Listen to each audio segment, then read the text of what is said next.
Malandro! Malandro! ¿Qué te sucede?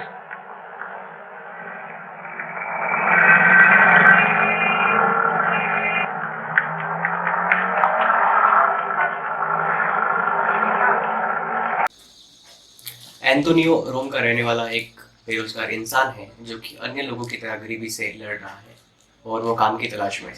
एक दिन बड़ी मुश्किल से उसे विज्ञापन पोस्टर चिपकाने का काम मिलता है, लेकिन इस काम के लिए साइकिल का होना बहुत ज़रूरी है जो कि एंटोनियो के पास नहीं है। एंटोनियो हताश और निराश होकर अपने घर वापस आ जाता है और अपनी पत्नी मारिया को इस समस्या के बारे में बताता है। मारिया घर की चादरें बेचकर पैसे जुटाती है और किसी तरह एंटोनियो साइकिल का बंदोबस्त करता है। अगले दिन अपने बेटे ब्रूनो के साथ एंटोनियो अपने काम पर निकल पड़ता है, लेकिन पहले दिन काम करते हुए एक अनजान व्यक्ति उसकी साइकिल चुरा ले जाता है। एंटोनियो उसका पीछा करता है लेकिन वो उसे नहीं पकड़ पाता। यह घटना एंटोनियो के लिए किसी सदमे से कम नहीं होती। वो अंदर से टूट जाता है। अत्यंत दुखी, बेचैन और खाली हाथ एंटोनियो शाम को अपने घर वापस लौटता है। अगले दिन ब्रूनो और एंटोनियो शहर की गलियों में साइकिल को खोजने निकलते हैं, लेकिन उन्हें कई दुखद अनुभवों का सामना करना पड़ता है। हम बात कर रहे हैं 1948 में आई इटालियन थीव्स की।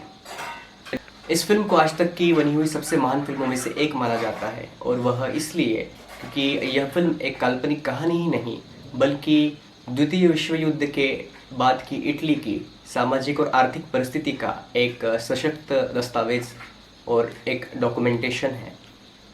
फिल्म के इतिहास में कई फिल्म आंदोलन हुए हैं जिन्होंने फिल्म बनाने की तकनीक को अधिक समृद्ध किया है। उनमें से एक इटालियन न्यू रियल फिल्म आंदोलन की यह सबसे लोकप्रिय और महत्वपूर्ण फिल्म है। 1940 के दशक में इटली के कुछ फिल्मकार जैसे विट्टोरियो डी सिका, रॉबर्टो रोसेलिनी, लुचिनो विस्कोंटी, इन्होंने एक नए प्रकार के सिनेमा का निर्माण किया जिसे नियो रियलिज्म कहा गया, जिसका उद्देश्य उस समय की वास्तविकता को पेश करना था। और उस समय की जो समस्याएं थी इटली में, जैसे श्रमिक वर्ग जो था बहुत तकलीफ में था और गरीबी, बेरोज़गारी बहुत बढ़ चुकी थी। तो इस पक्ष को उजागर करना उनका मुख्य उद्देश्य रहा। जीवन के यथार्थ को उसके शुद्ध रूप में पेश करने के लिए इन फिल्मकारों ने एक अलग तकनीक आजमाई जो कि सिनेमा के इतिहास में कभी उपयोग में नहीं लाए, कभी किसी ने उसे उपयोग नहीं किया था। जैसे कि फिल्म में अभिनय के लिए ऐसे लोगों का उपयोग करना जिन्होंने पहले कभी अभिनय न किया हो। फिल्म को स्टूडियो में न शूट करते हुए प्रत्यक्ष जगह जैसे शहर की गलियां, मोहल्लों में उपलब्ध प्रकाश और उपकरणों के साथ शूट करना। फिल्म को जितना हो सके उतना साधारण तरीके से एडिट करना।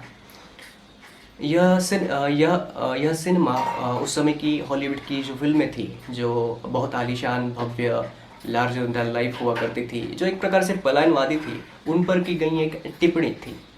उदाहरण के तौर पर इस फिल्म में एक दृश्य है जहां एंटोनियो उस समय की हॉलीवुड की एक बहुत बड़ी फिल्म अदाकारा रीटा हेवर्थ की फिल्म का पोस्टर चिपकाते हुए हमें नज़र आता है। यह दृश्य हमें उस समय अमेरिका और इटली, इन दोनों के बीच के फ़र्क के बारे में बहुत कुछ बयां करता है।